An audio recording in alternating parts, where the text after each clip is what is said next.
Hello friends, and welcome back to a quick tip of the day where we get you in, we get you out, and we get you on with your life.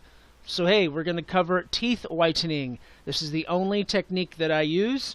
So I have a high school senior girl's teeth here. There's nothing wrong with them. We're just going to lighten them up a little bit. We're going to grab our lasso tool.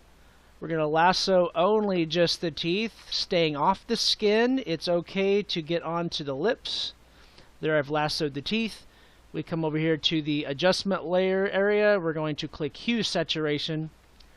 We're going to click here on master. We're going to drop down to yellows. We're going to grab the lightness only the lightness right here. Take it to 100%. Now we've got an adjustment layer right here. I'll toggle on and off so you can see we have lightened the teeth, maintaining specular highlights, maintaining shadow transfer, all that stuff, whatever. Anyway, we will start at 40% for the teeth.